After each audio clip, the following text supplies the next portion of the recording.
Bonjour à tous et bienvenue sur la chaîne, je suis contente de vous retrouver. J'espère que vous allez bien, installez-vous confortablement. Alors cette semaine on est uniquement sur des romans et voici la pile des lectures que j'ai faites. Alors dans un premier temps, il y a celui-ci qui est un troisième tome. Le troisième tome de Aliénor, fille de Merlin de Séverine Gauthier aux éditions L'École des Loisirs. C'est un petit livre que je vous ai déjà montré. J'ai lu la première partie, la seconde partie, j'ai maintenant lu la troisième partie, j'aime vraiment beaucoup. On suit donc la fille de Merlin comme c'est indiqué ici. Merlin a eu un petit souci dans le premier tome, je vais pas vous raconter ce qui se passe ici, mais pour un petit rappel, dans le premier tome, Merlin va être foudroyé par le cri d'une mandragore, ce qui ne devait pas arriver étant donné que c'est de 1 un personnage très puissant au niveau de la magie et de 2 à cause de son origine magique. Ce n'est pas n'importe qui, donc il n'est pas censé être atteint par le cri de la mandragore, mais contre toute attente, il va tomber raide mort et on va avoir son fantôme pour compagnie. Aliénor, elle est complètement paniquée et le but ici c'est de ressusciter Merlin et Aliénor va devoir justement trouver un moyen, essayer de trouver une astuce pour que Merlin puisse ressusciter et on suit ainsi les petites aventures d'Aliénor parce qu'il y a des rebondissements, il y a d'autres personnages qui vont intervenir, il y a également Lancelot, Lancelot du lac, on va avoir la fée Viviane, on va avoir la fée Morgane, il y a le personnage de L'Ankou qui représente la mort et dans celui-ci il va également y avoir une nouvelle créature qui va apparaître. On voit ici les ossements de ces créatures, je vais pas vous dire ce que c'est mais c'était vraiment très sympa. Les couvertures sont toujours aussi jolies, c'est vraiment des très très beaux livres. À l'intérieur on a ceci, tête de mort et petits champignons. On a des petites informations sur qui est Merlin, sur qui est le personnage de Aliénor. Petit rappel, on a également à l'arrière Morgane, Viviane et Lancelot. Donc c'est super chouette. C'est des très beaux livres, ça se lit très très bien. On a des petites illustrations en noir et blanc, je vous montre. C'est vraiment un petit livre jeunesse que j'aime beaucoup cette petite série. D'ailleurs, j'ai terminé le 3 cette semaine, bien entendu, et je me suis commandé la partie 4 pour pouvoir poursuivre. Je pense qu'il n'y a que 4 parties pour l'instant. Je vais aller me renseigner pour voir si ça clôture la série ou non. Mais en tout cas, j'aime vraiment beaucoup cette histoire, ambiance légende avec Merlin, avec toutes les fées, avec cette histoire qui est vraiment très originale et très très bien construite. Donc voilà pour ma première lecture. Alors j'ai également terminé une de mes lectures en cours qui était celle-ci, La librairie de Monsieur Livingstone. C'est écrit par Monica Gutiérrez aux éditions City Poche. C'est un petit livre feel good qui me faisait envie. Ça faisait longtemps que j'avais plus lu du feel good et je me suis lancée dans la lecture de celui-ci et ma foi c'était vraiment bien sympathique. C'est le genre de livre qui nous apporte ce dont on a besoin. Un petit feel good, c'est une histoire mignonne, touchante, qui fait du bien. Il n'y a pas non plus des grands enjeux, mais ça fait toujours plaisir au moment de sa lecture.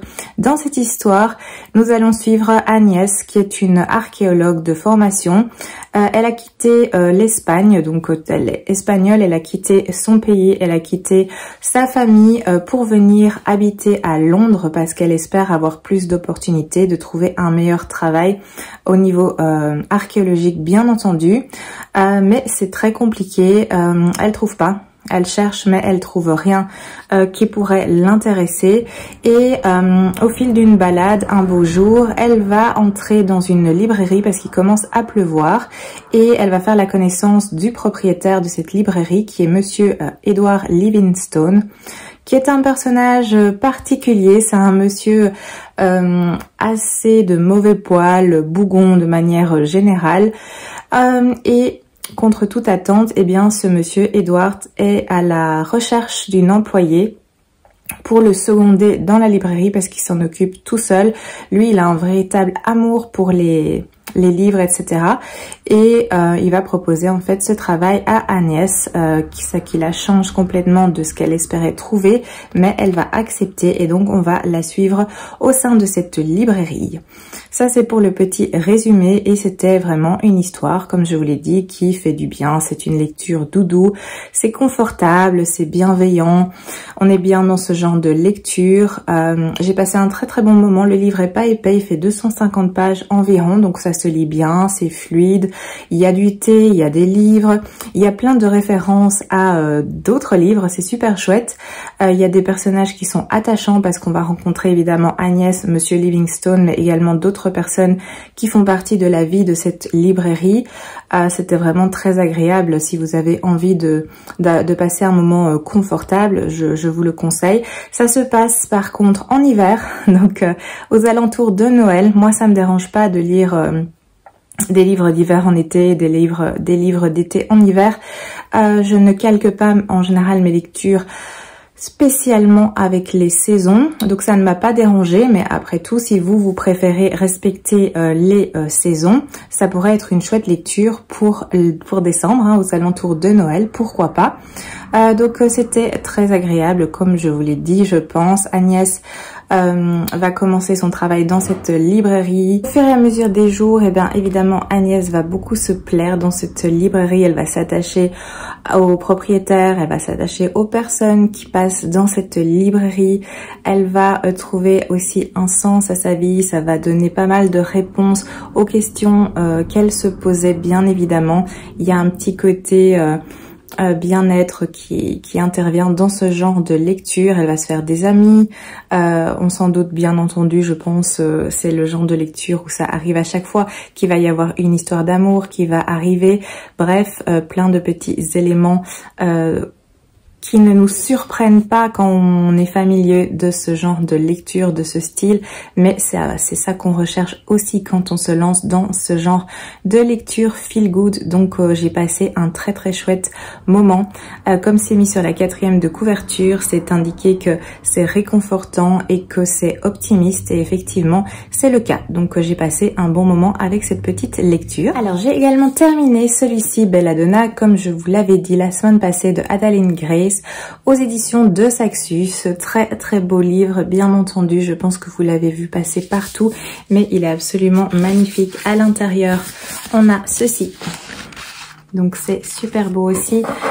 Si je retire la jaquette, on a la même chose de l'autre côté, et voici la première page avec Belladonna, et à l'arrière on a ceci. Donc très bel objet déjà de base.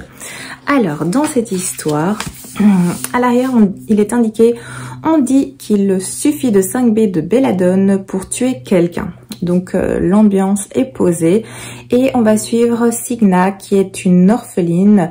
Elle a perdu ses parents alors qu'elle était encore qu'un bébé, et maintenant on la suit quand elle a 18 ans, et pendant toutes ces années en fait elle a été transportée, ballottée d'un tuteur à l'autre. Ça s'est pas super bien passé, parce que de manière générale ces tuteurs étaient plus intéressés par sa fortune, oui, parce que sa famille était riche, du coup c'est une future riche héritière, donc ces tuteurs profitaient plus d'elle, ils étaient plus intéressés par l'argent qu'elle pouvait leur rapporter que par son bien-être. Elle n'était pas super bien traitée, et bizarrement ils ont tous connu une fin funeste, donc c'était assez étrange. Et à ses 19 ans, elle va rejoindre du coup une famille, les Hawthorne, qui est sa seule famille restante. Donc elle va partir, elle va se retrouver dans un grand manoir où elle va trouver une famille en deuil. Donc il y a le père de famille et il y a 2 enfants, un garçon et une jeune fille. Ils sont adultes, enfin, ils ont plus ou moins le même âge qu'elle. Et en deuil parce que leur mère, Liliane, est décédée. Elle est décédée suite à une longue et apparemment très horrible maladie. Le père, il est complètement dépassé, il est extrêmement peiné de la mort de sa femme, il n'arrive pas à s'en remettre, donc lui il va se réfugier constamment dans l'organisation de fêtes assez débridées. Le fils lui, il tente de sauver les affaires et la réputation de la famille, mais comme le père est découragé et qu'il laisse tout aller comme ça, c'est compliqué. Et la jeune fille, elle, en fait, elle est malade également et elle se meurt à petit feu de la maladie qui a emporté sa mère. Donc l'ambiance est pas au top quand Cigna arrive. Et dans ce manoir, elle va rencontrer le fantôme de Liliane, donc de la mère. Parce que Cigna, elle a des talents, des pouvoirs aussi assez étranges. Donc elle voit les fantômes. Elle va donc rencontrer cette femme, Liliane, qui va lui apprendre qu'elle n'est pas morte de maladie, comme on le pense, mais qu'en fait, elle a été empoisonnée. Et que sa fille subit également le même empoisonnement. Du coup, Cigna va tout faire pour empêcher cela. Et elle va être aidée par quelqu'un de extrêmement inattendu parce qu'elle va être aidée par l'ange de la mort. Oui, elle va le rencontrer et il va lui apporter son aide et on va voir cette aventure évoluer. Je vais m'arrêter là pour le petit résumé parce que je vous ai donné assez d'éléments. Donc voilà pour cette histoire que j'ai vraiment beaucoup appréciée. C'est un récit gothique que j'ai énormément aimé. J'ai adoré l'ambiance de cette histoire. J'ai vraiment aimé tout ce contexte, toute cette ambiance manoir, empoisonnement, intrigue parce que Cigna va se lancer en fait dans une enquête pour découvrir qui a empoisonné Liliane et qui est en train d'empoisonner actuellement la jeune fille qui s'appelle Bliss. Donc on part vraiment pas sur une enquête policière, mais elle va faire une enquête dans une ambiance de manoir gothique. C'était super sympa. On va évidemment avoir plein de secrets. Il y a la présence des empoisonnements, il y a la présence des fantômes, il y a la présence de cet ange de la mort qui colle Cigna de très près. On va voir un petit peu le pourquoi du comment par rapport à ça. On va voir les questionnements de Cigna aussi. C'était vraiment très intéressant. On constate que Cigna a un rapport particulier à la mort. Je m'arrête là, je n'en dis pas plus. Vous comprendrez si vous l'avez lu et vous comprendrez si vous avez envie de le lire. Mais c'était vraiment un récit très bien construit. C'était vraiment riche. La plume, elle est super agréable. Elle est... Ah oui, elle m'a vraiment emportée dans cette histoire. C'est une histoire sombre, parce qu'on a la mort, comme je l'ai dit, on a un genre de malédiction, on a des empoisonnements. C'est vraiment très sombre, mais c'était super bien. J'ai beaucoup apprécié. Il y a une suite qui est attendue, que j'attends vraiment avec impatience, parce que j'ai énormément aimé ce récit. C'était vraiment top à lire, ça se lit assez vite. Une fois que j'étais dedans, j'ai fait un petit peu défiler les pages. À chaque début de chapitre, c'est présenté comme ça. C'est super joli. Il y a un confort évidemment de lecture avec ce livre relié. Bref, j'ai passé un super moment. C'était vraiment une très belle lecture que je suis contente d'avoir faite. Mais maintenant, j'attends vraiment la suite parce que quelque chose se passe à la fin et j'ai envie de savoir ce qui va se passer ensuite, ce qui va arriver à Cigna, ce qui va se passer aussi par rapport à la mort. Je vous en dis pas trop parce que sinon je vais vous donner des informations qui pourraient vous spoiler un petit peu cette histoire, mais c'était vraiment super chouette. C'était vraiment une très bonne lecture. Alors je passe maintenant à ceci qui était également une de mes lectures en cours, qui est donc Phantom Manor, la légende de la mariée de Thomas Echevarria. C'est un livre qui est auto-édité, c'est un livre qui m'a été prêté par ma sœur. Je l'ai terminé hier soir. Je voulais absolument le terminer, il me restait plus grand chose à lire. Donc cette histoire, évidemment, elle va plaire aux amateurs de Disney, notamment du parc de Disney, étant donné que ça traite de l'attraction La Maison Hantée et de la montagne, le Big Thunder Mountain, qui se trouve juste en face de cette maison hantée. Donc si vous aimez le parc Disney, si vous aimez ces attractions, si vous aimez l'ambiance de ces deux attractions, vous allez aimer ce livre, cette histoire, c'est certain. Dans cette histoire, on va suivre Lily, donc une jeune fille qui vient d'emménager dans le manoir avec ses parents qui font des fouilles paléontologiques. Parce qu'apparemment le site de la mine recèle des ossements de dinosaures très importants. Donc ses parents ont fait le déplacement dans cette ville et du coup dans cette maison, dans ce manoir. Lily, elle est vraiment pas enchantée de ce départ parce que elle a dû se séparer de ses deux meilleures amies. Et apparemment c'est une jeune fille qui a du mal à se faire des amis de manière générale. Donc là, elle a une double peine d'avoir dû quitter ses amis et de se retrouver en fait dans une nouvelle école avec des personnes qu'elle ne connaît pas. Donc elle est vraiment pas emballée.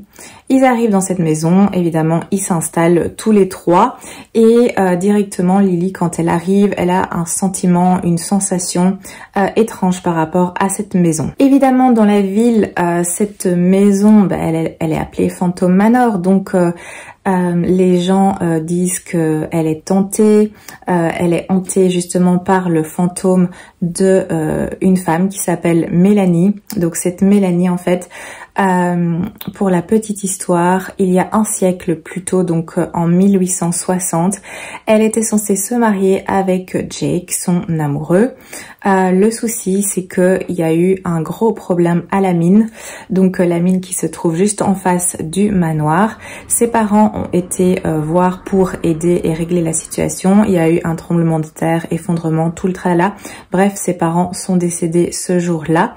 Et il y a aussi d'autres problèmes dont je ne vous parle pas, mais du coup le manoir est hanté par le fantôme de cette jeune femme qui a pas su se marier et ça fait partie du folklore de la ville. Évidemment, Lily et ses parents, quand ils arrivent là, ils ne sont pas au courant de cela. Mais le souci, c'est que Lily, justement, elle a des sensations étranges et elle va entendre des choses étranges, voire des choses bizarres, notamment à un moment donné, des fantômes. Donc ça, c'est au niveau de l'histoire générale. Je vais pas trop vous donner d'informations, mais vous avez compris le principe, je pense. Donc on se trouve ici dans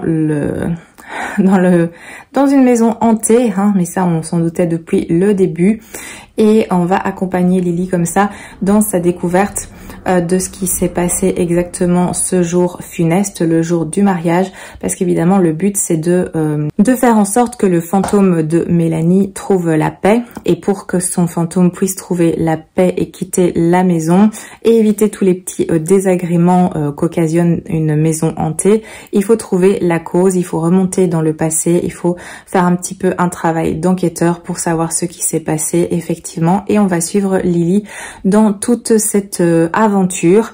Elle va être aidée par d'autres personnes parce qu'elle va quand même se créer des amitiés et on part dans une histoire vraiment sympa, histoire de fantômes, histoire d'aventure, d'enquête, de secrets, oui, de plein de choses qui font un petit peu peur. Bon, c'est un livre qui est destiné plus à la jeunesse ou le young adulte, donc au niveau peur, ça va, hein, on ne frissonne pas non plus. Moi, je n'ai pas eu peur en lisant cette lecture, mais c'est vrai qu'il y a des petits moments d'ambiance comme ça qui mettent un petit peu le ton.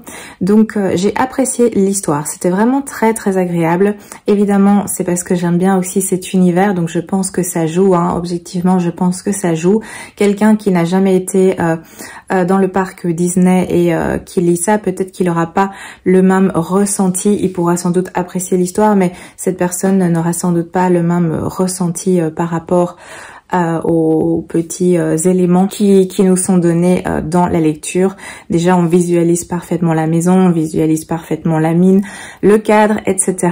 Donc il y a plein de petits clins d'œil en rapport avec ces attractions que j'ai beaucoup apprécié.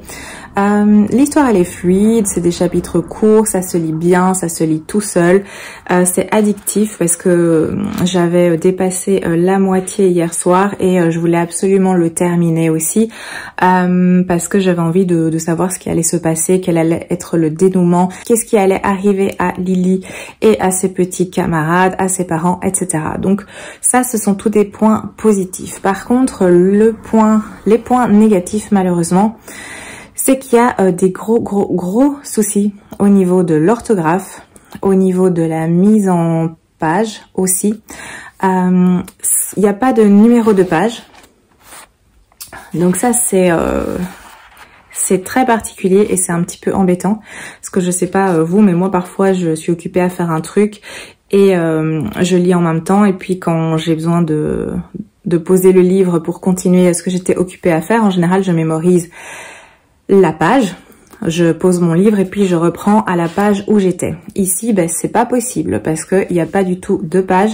J'ai été voir sur Amazon parce que c'est via Amazon que ce livre est auto-édité. Et du coup, pour vous donner une idée, ce livre fait 393 ou 396 pages, je pense. Donc, ça nous donne une idée. Mais du coup, cette absence de numéro de page m'a quand même dérangée. Il y a aussi des problèmes de doublons. Il y a des pages de texte entiers qui ont été placées 2 fois. Les problèmes au niveau de la mise en page, il y en a vraiment beaucoup. Vraiment beaucoup. On dirait en fait que ce texte n'a pas été vérifié, relu avant l'impression. Donc c'est vraiment dommage parce que ça m'a pas fait passer une mauvaise lecture, hein, c'est pas ça. Ça m'a pas du coup je me suis pas dit ah c'est bon, j'arrête la lecture parce que les fautes d'orthographe et ce problème de mise en page me gênent de trop. L'histoire était tellement bien amenée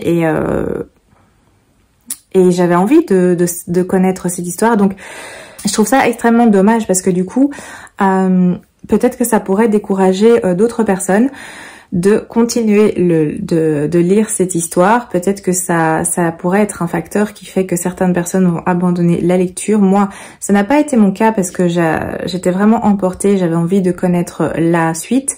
Ma sœur aussi m'avait dit que l'histoire, elle était vraiment excellente. Et c'est vrai, cette histoire, elle est vraiment bien, elle est passionnante. Mais ces problèmes-là, c'est vraiment dommage. Donc voici pour cette histoire. J'ai apprécié l'histoire, mais l'ennui c'est que ça pêche au niveau du livre en lui-même, du texte en lui-même, ce qui est vraiment très dommage. Alors j'ai également lu celui-ci, donc qui est Pax Automata de Ariel Holz aux éditions L'École des Loisirs également. Ça faisait un petit moment que ce livre me tentait et je l'avais vu en librairie mais je l'avais jamais pris. Et ici la dernière fois que je suis allée en librairie, je me suis décidée parce qu'à chaque fois j'hésitais à le prendre et puis finalement je repartais sans. Ici je me suis dit que j'allais me lancer. Le livre est vraiment super beau. Je trouve que la couverture est splendide avec des petits effets comme ça de reflets. On a le dos qui est comme ceci, donc l'image continue et à l'arrière aussi avec la tour Eiffel et cette calèche. Donc très beau livre en lui-même. À l'intérieur j'ai trouvé ça super, mais regardez je vous montre. Donc voilà. Chapitre 1 et on a un article de journal en rapport avec l'histoire et il y a ça très souvent. Chapitre 3, la même chose. Donc on a plein de petits éléments comme ça. On a des illustrations comme ceci. On a aussi des petits éléments. Je vais essayer de vous retrouver. Voilà, comme ici dans le texte. Donc il y a plein de petites choses assez agréables qui rythment cette lecture. Voilà encore illustration comme ceci. C'est vraiment très beau. Le livre est de grande qualité à mon sens. En tout cas moi je trouve. Voilà encore ici une petite publicité. Bref, super chouette. La lecture ça se fait tout seul. Donc c'est un livre plutôt jeunesse. Mais les pages sont assez épaisses, l'écriture est fluide. Ariel Holz, moi j'avais lu la duologie là, avec la princesse sans visage que j'avais adoré. Donc c'est pour ça que je l'ai finalement pris. J'avais envie de découvrir aussi d'autres écrits de cet auteur. Ce livre fait 340 pages environ, donc ça se lit bien, c'est fluide, les pages sont assez épaisses comme je vous l'ai dit, donc c'est agréable au niveau de la lecture.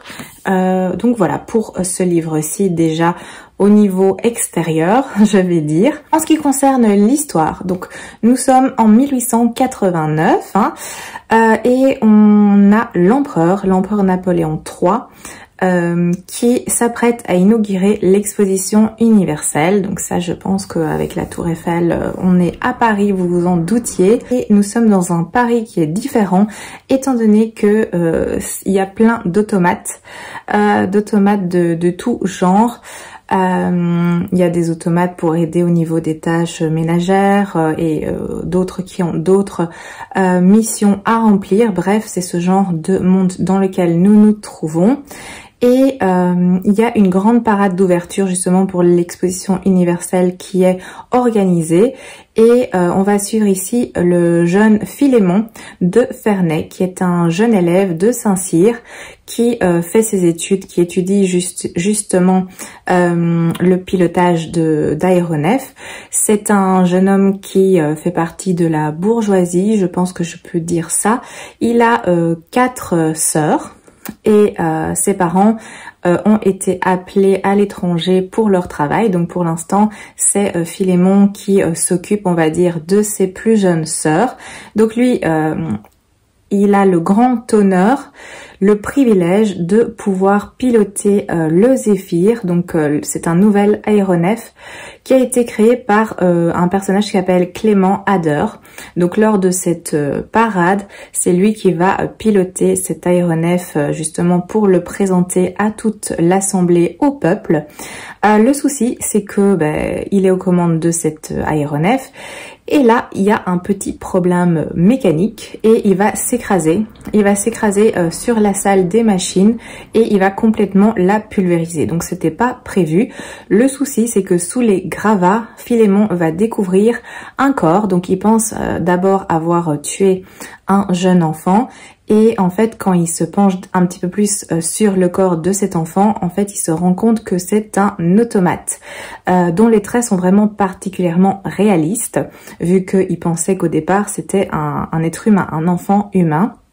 Le souci, c'est qu'il y a des lois dans ce Paris. Alors, les automates sont tout à fait légaux, acceptés, utilisés. Par contre, il est interdit, vraiment interdit de réaliser des automates qui ressemblent à des humains. Donc ça doit rester des machines. Il est interdit de les créer de manière similaire à ce qu'on les confonde avec les humains. Donc ici, de toute évidence, une loi a été enfreinte. Philémon, il sait pas trop quoi faire, donc il va décider il sent bien qu'il y a un truc qui est pas normal. Dans un premier temps, il va vouloir s'en référer aux autorités, mais le souci c'est que il sent qu'il y a un truc qui cloche et effectivement il y a un complot qui est en place et il va devoir se sauver pour sauver sa vie et il va se sauver en emmenant cet automate extrêmement ressemblant à un petit garçon. Ça, c'est pour l'histoire. Évidemment, après, on va avoir plein d'aventures de toutes sortes, étant donné que, évidemment, il y a d'autres personnes qui sont à la recherche de cet automate qui ressemble à ce petit garçon. Et en plus, Philémon va se rendre compte que cet automate, eh bien, il est extrêmement particulier et ça pourrait même être une arme pour justement créer une révolution, un conflit politique, quelque chose du coup d'important. Donc ça pourrait aussi être une arme secrète qui pourrait impacter l'Empire. Donc ça c'est pour l'histoire, comme je vous l'ai dit. Après il se passe encore plein de choses. J'ai beaucoup apprécié cette histoire. On se trouve ici dans un style steampunk, avec un Paris avec plein d'automates à l'époque de l'exposition universelle. J'aime assez bien en fait la thématique exposition universelle dans les livres. Donc j'ai été ravie de découvrir celui-ci qui est super original, que j'ai beaucoup apprécié. Il y a de l'action tout le temps, c'est très très bien écrit. Évidemment, moi j'apprécie la plume de Ariel Holst, donc pas de surprise, j'ai beaucoup apprécié cette lecture. Comme je vous l'ai dit, il n'y a pas énormément de pages, 340 environ. Les pages assez épaisses, donc moi je l'ai vraiment dévoré assez vite. En plus, j'étais prise dans cette histoire. On va suivre Philémon, qui est un jeune garçon vraiment attachant. Et on va suivre aussi d'autres personnages et on va avoir des révélations sur ces personnages. On va avoir également une jeune fille qui s'appelle Zélie, qui est une romanichelle et qui est spécialisée dans tout ce qui est mécanique automate. Donc il y a plusieurs personnages évidemment qui vont rejoindre cette histoire. C'était vraiment bien amené. On est ici dans des histoires de secrets, d'armes secrètes, de complots visant à retourner le système mis en place. Et c'est vraiment très très bien amené. Le rythme est là. Il y a une course comme ça qui est maintenue tout du long. Philémon doit essayer de s'enfuir, doit se cacher à un moment donné. C'était vraiment très très agréable. On est vraiment très très bien immergé dans le récit, dans Paris. La thématique aussi des automates, elle est super intéressante, hein, de autoriser les automates jusqu'à un certain stade, mais pas leur donner une apparence humaine, qui est une condition, une loi en tout cas ici à Paris, en France. Mais ce n'est pas le cas dans les autres pays dominants. Je n'en dis pas plus, mais voilà, tout le monde n'est pas du même avis à ce sujet-là. Il y a d'autres ambitions également. Donc tout cet aspect était vraiment super intéressant. C'est des bonnes thématiques qui posent des questions à ce sujet. Donc j'ai beaucoup apprécié. L'ambiance était super sympa. J'ai vraiment adoré. Comme je vous l'ai dit, beaucoup d'action. Les personnages sont bien travaillés. On ne délaisse pas les personnages en fait au profit de l'action, si je puis dire. Il y a un juste équilibre dans cette histoire, dans ce récit. Honnêtement, j'ai tout apprécié. J'ai pas vu de points négatifs, de points noirs. J'ai été emportée aux côtés de Philémon, aux côtés d'autres personnages qui vont le rejoindre.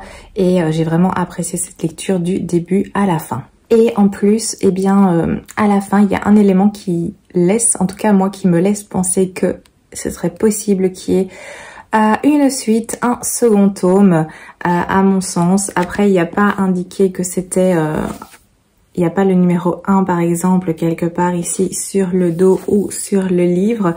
Donc je ne sais pas si c'est prévu, mais en tout cas la fin laisse suggérer que ce serait pas non plus impossible qu'il y ait une suite. Et si c'est le cas, eh bien je la lirai parce que j'ai vraiment beaucoup apprécié cet univers, ces personnages, cette ambiance, toutes ces aventures. C'était vraiment super chouette, je vous le recommande. Alors, la dernière lecture que j'ai faite, les dernières mais pas des moindres, c'est celle-ci. C'est donc Le Fort Intérieur et la sorcière de l'île Moufle. C'est écrit par Stella Benson et c'est ici aux éditions Calidor. Le livre est vraiment très très beau. Je vous ai fait des posts Instagram. Si vous me suivez, j'avais mis des petites stories quand je me suis mise dans cette lecture. Le livre est absolument magnifique. Il faut dire ce qu'il y a. Regardez-moi ça comme c'est beau. Il est pas très gros, hein, c'est un petit livre qui fait 300 pages environ.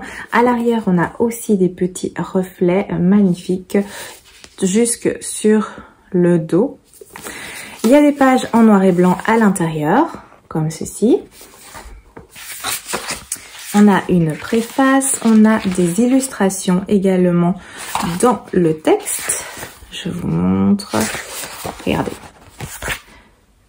C'est vraiment très joli, que moi j'apprécie ce genre d'illustration. On a encore ici. Donc très très joli livre. On a parfois des petits éléments assez simples, une petite théière avec sa petite tasse. Et aussi voilà des pages noires pour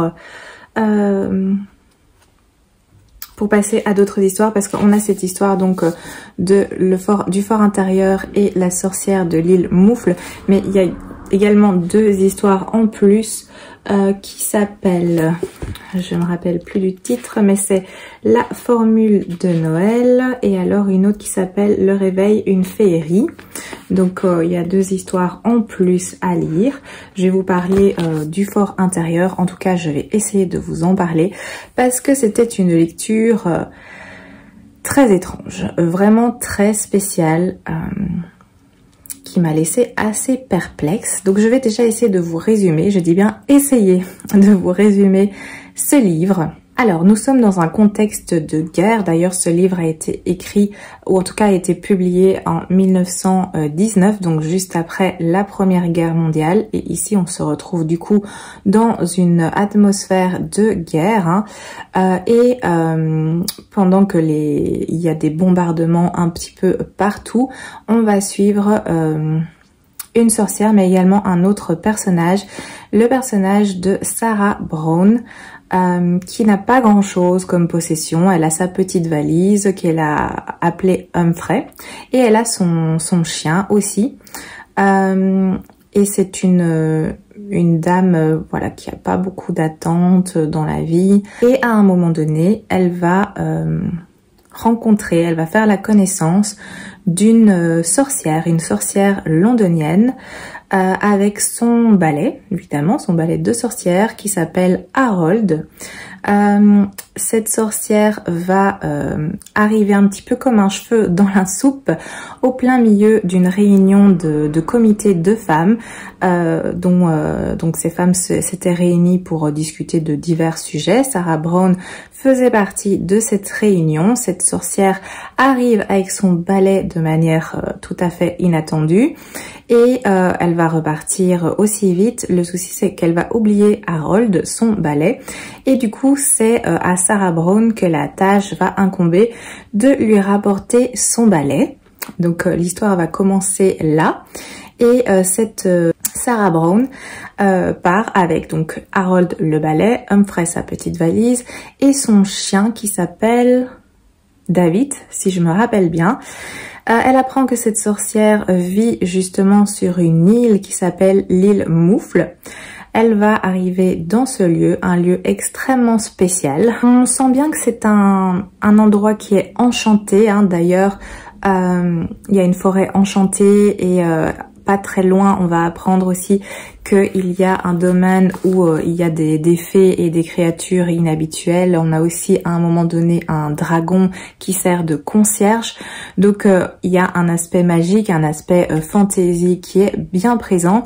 Et dans ce lieu, en fait, donc le fort intérieur où la sorcière réside, c'est un endroit qui accueille également d'autres personnes. Mais ces personnes doivent remplir des conditions vraiment inhabituelles. Je vais vous indiquer quelles sont ces conditions.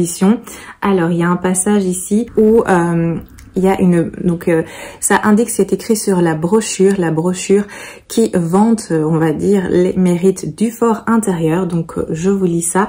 Cette maison s'appelle le fort intérieur. Celui-ci a pour but de subvenir aux besoins de ceux qui n'aiment pas les hôtels, les associations, les centres sociaux, les foyers, les pensions de famille et les auberges, mais détestent encore plus leur propre maison. Ceux qui haïssent les propriétaires, les serveuses, les maris et leurs épouses, les femmes de ménage et les garants en tout genre. Cette maison est un monastère et un couvent pour les moines et les religieuses voués à des dieux inconnus. Les hommes et les femmes qui sont fatigués d'avoir à prendre soin de leur corps, qui n'ont pas peur d'être un petit peu mal à l'aise et négligés, qui adorent vivre sans parler semaine après semaine, si ce n'est pour confier leur destination aux chauffeurs de bus, qui sont là des décorations en laine, des tapisseries affreuses où défilent 2 éternelles rangées de roses parmi des rubans bleus, qui ignorent le fonctionnement des pourboires et des remerciements, qui ne savent pas encore cuisiner mais détestent l'être. Tout cela trouveront ici ce qu'ils désirent et plus encore. Donc c'est très spécial. On nous indique toujours dans cette brochure que cette maison compte 6 chambres et aucun salon commun. Les pensionnaires qui souhaitent parler entre eux sont invités à le faire dans les escaliers ou dans la boutique. Chaque chambre, dont les murs sont blanchis à la chaux, est équipée d'une petite table en sapin, une chaise en bois, un lit dur, une baignoire en fer blanc et une cheminée assez peu pratique. Aucun résident n'est autorisé à apporter plus d'affaires que ce qu'il pourra transporter dans une grande valise à son départ. Tout tapis, couverture, miroir et vêtements coûtant plus de 3 guinées est interdit. S'il s'avère qu'un locataire a pris un taxi, qu'il a voyagé en première classe, qu'il a acheté des cigarettes ou des sucreries coûtant respectivement plus de 3 shillings, les cents ou 18 pence les 500 grammes, ou qu'il a payé l'entrée de n'importe quel lieu de divertissement plus de 3 shillings et 6 pence, Cet invité sera immédiatement expulsé. Voilà, le ton est donné. Les chiens, les chats, les poissons rouges et tout autre compagnon surhumain sont conseillés. Nous préférons les résidents qui travaillent, mais si ce n'est pas le cas, ces derniers devront rester seuls au moins 18 heures par jour en leur fort intérieur. Aucun pensionnaire n'a le droit de recevoir des amis ou d'être invité quelque part, sauf autorisation spéciale de la concierge. L'arrière-cour est doté d'une pompe à eau. Il n'y a ni téléphone, ni lumière électrique, ni système d'eau chaude, ni bureau d'accueil, ni aucune sorte de confort moderne. Les commerçants ne sont pas autorisés à appeler. Aucun frais de location ne sont exigés dans cette maison. Donc, un lieu bien insolite, de toute évidence. On apprend que la concierge justement de ce fort intérieur, c'est la sorcière qui a égaré son balai Harold.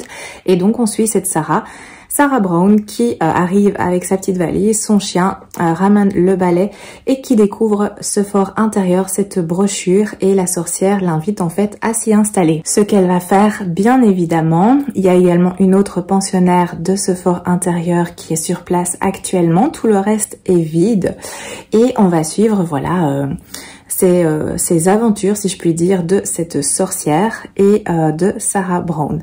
Et c'était super insolite, super étrange. Enfin, déjà, le texte dont parle la brochure est très bizarre, mais ça va comme ça pendant tout le récit. Donc, c'est insolite. Ça fait un petit moment que j'ai lu cette lecture. Je l'ai lu en début de semaine, donc maintenant on est en fin de semaine, et honnêtement, je sais toujours pas ce que j'en pense, vraiment. Parce que c'était vraiment très étrange. Je sais pas si j'ai apprécié, je sais pas si j'ai pas apprécié. En tout cas, cette lecture m'a marquée d'une façon inattendue. Je ne m'y attendais pas du tout. Je pense que c'est un livre que je vais relire. Parce que là, il y a eu l'effet de surprise, la découverte de ce texte. Et je pense que ça mériterait une seconde lecture pour justement s'attacher plus aux détails et aux réflexions. C'était agréable, ça c'est pas lu aussi vite que ça, je pensais que j'allais vraiment vite le finir, mais la plume elle est vraiment bien, c'est une plume de qualité. Ça a été écrit dans les années 1900, aux alentours de 1920. Donc c'est vraiment une plume qui demande une certaine attention. Il y a un vocabulaire, il y a des tournures de phrases, il y a des choses très rigolos. Il y a énormément d'humour aussi dans cette histoire. Il y a des choses qui sont complètement décalées. Il y a des choses qui sont inversées par rapport à notre réalité. Donc il y a plein d'éléments comme ça qui sont surprenants dans cette lecture que j'ai beaucoup aimé. Ça c'est des éléments qui m'ont énormément plu. Après au niveau du récit, c'est aussi fait d'une façon étrange parce que donc c'est une histoire avec des chapitres, mais en fait on dirait que c'est plutôt des petites nouvelles qui sont collées les unes aux autres.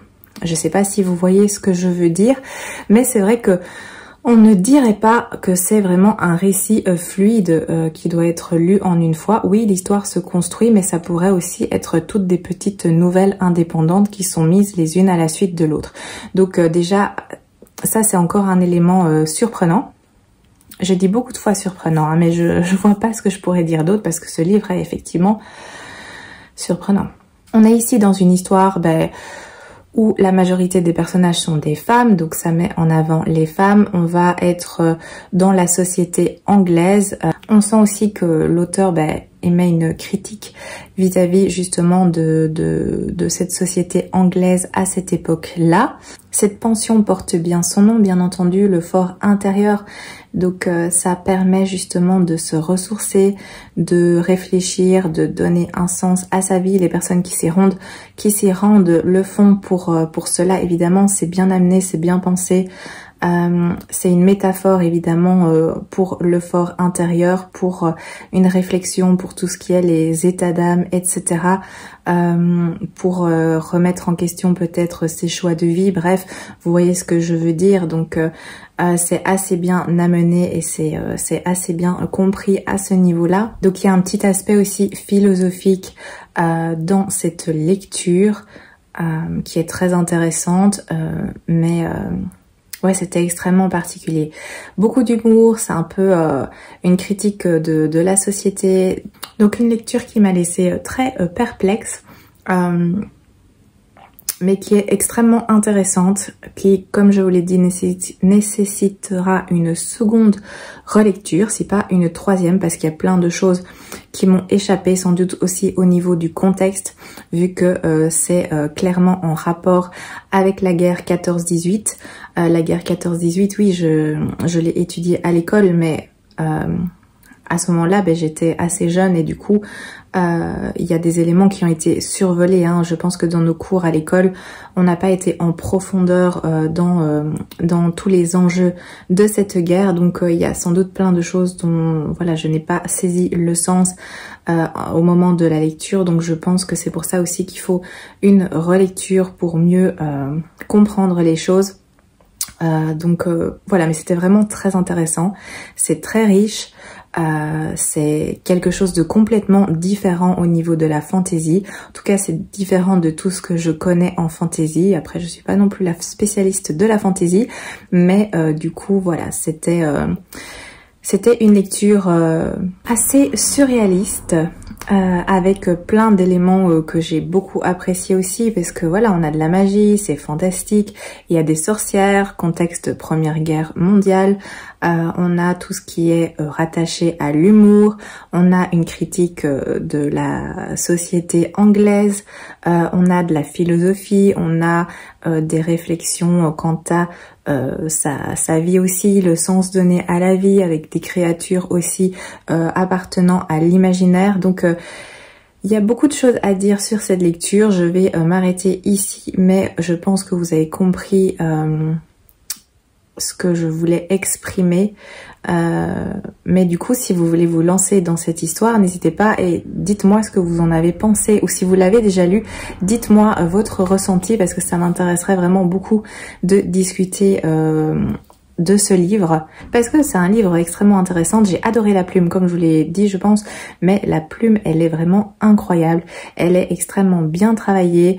Il y a plein de moments où j'ai rigolé, parce qu'il y a des métaphores, il y a des tournures de phrases, c'est vraiment du beau français, si je puis dire, même si c'est pas une autrice francophone, ça a été traduit, étant donné que oui, Stella Benson, elle est anglaise, donc mais la traduction est vraiment de qualité, je trouve, et j'ai adoré cette façon d'écrire, oui, ça m'a vraiment énormément plu. C'est pas que c'est contraignant, ça demande une attention soutenue, c'est ça, mais c'est tellement bien écrit et ça m'a énormément plu.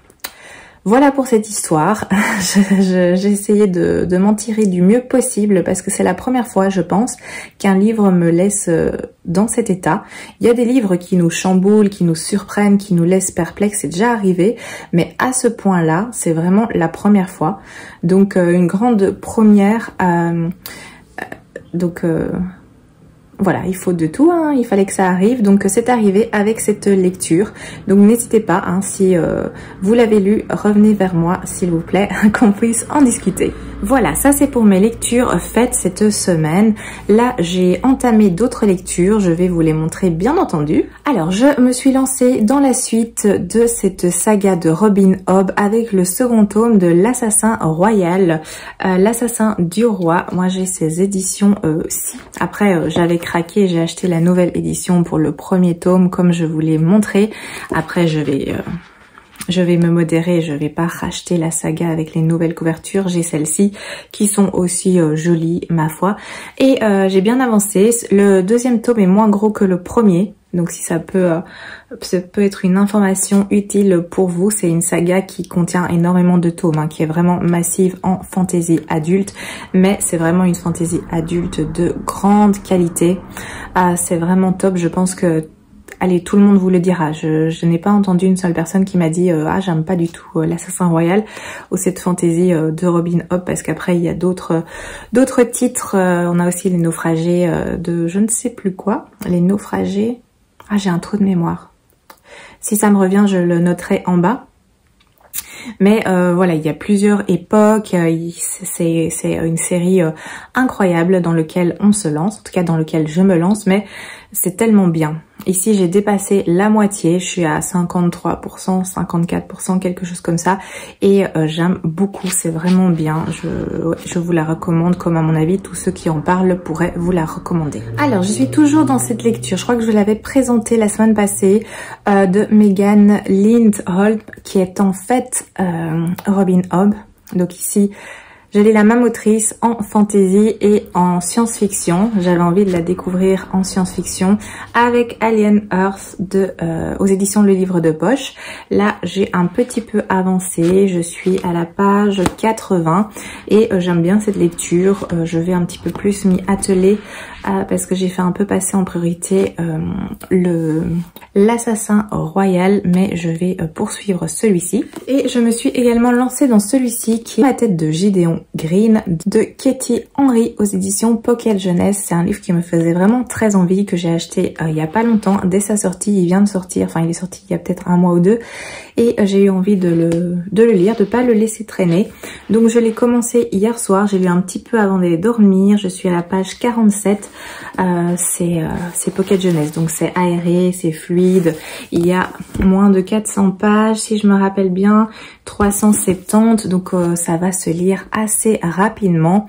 Je vais pas vous en dire plus vu que j'ai atteint le 3e chapitre, mais pour l'instant j'ai beaucoup aimé ce début, donc je vous en parlerai davantage la semaine prochaine quand il sera lu. Alors j'ai commencé une BD qui est celle-ci. C'est Une vie avec Alexandra David Neal, c'est le premier livre, c'est écrit par Fred Campoy et Mathieu Blanchot. On est aux éditions Grand Angle. C'est une BD que j'avais vue depuis un petit moment. Quand j'allais en librairie, je la voyais. J'avais longuement hésité et en fait, il y avait des prix très intéressants sur Belgique Loisirs pour le second tome. Donc c'est des cycles, donc ici c'est le cycle 1, le livre 1, et il y avait le cycle 1 livre 2 qui était à prix cassé sur Belgique Loisirs. Donc je me suis décidée, j'ai pris le second tome sur France Loisirs. Et je me suis trouvé le premier sur Vinted, comme ça je pouvais commencer. Du coup j'ai un petit peu commencé hier soir, j'ai lu la première partie et je vais continuer cette petite BD qui m'a l'air super intéressante. Je n'ai pas encore commencé, mais je vais le commencer parce qu'il me fait super envie, c'est celui-ci. C'est donc Les Flammes de la Nuit de Michel Pagel aux éditions Les Moutons Électriques, qui est absolument magnifique. On a ici le dos qui est en tissu avec ses couleurs dégradées de vert. Il est vraiment magnifique. On a un jaspage qui suit avec les petites flammes vertes. Il me tente énormément. Ce qui est mis en fait à l'arrière, c'est s'emparant des archétypes, des contes de fées, des chansons de gestes et de la fantaisie à la Disney. Michel Pagel les distord à merveille, construisant l'une des œuvres les plus originales du genre, une pierre majeure dans la construction de la fantaisie en France. Voilà, ça m'a donné mais super envie. Contes, Disney, enfin faire un petit méli-mélo de tout ça, contes de fées, etc. Dans un monde de fantasy, ça me parle énormément, donc j'ai super hâte de le commencer. Il est pas super long, je pense, en plus. Il fait 420 pages, ça va encore. Donc voilà, je vais le commencer. Je sais pas si je l'aurai terminé par contre dimanche prochain, parce que j'ai aussi d'autres choses sur le feu, comme vous avez pu voir. Hein. Celui-ci, il fait aussi 500 pages, je crois. Oui, plus de 500 pages. Donc, mais je l'aurai commencé, donc je pourrais peut-être un petit peu vous en parler. Nous verrons bien d'ici la semaine prochaine. Et voilà ce qu'il en est pour mes lectures. Je vous remercie d'avoir regardé cette vidéo, bien entendu. Je vous remercie de votre présence, de vos commentaires, de vos petits likes. C'est vraiment toujours très agréable pour moi de vous retrouver le dimanche et d'échanger sur les lectures. N'hésitez pas, comme d'habitude, à me laisser laisser des petits commentaires sur ce que vous êtes en train de lire. S'il y a des livres dont je viens vous parler que vous avez déjà lu, n'hésitez pas à me donner votre avis. N'hésitez pas à me donner aussi des petites recommandations, hein. Je les note, ça m'intéresse toujours d'avoir des petites idées à ajouter dans ma wishlist. Et si vous n'avez pas de commentaires à faire, vous pouvez toujours me laisser un petit emoji de votre préférence, hein. Mettez ce que vous voulez, il n'y a pas de souci. Ça me fait toujours extrêmement plaisir, donc je vous remercie encore. Je vous souhaite une très belle journée, un beau dimanche et que tout se passe bien pour vous. À bientôt.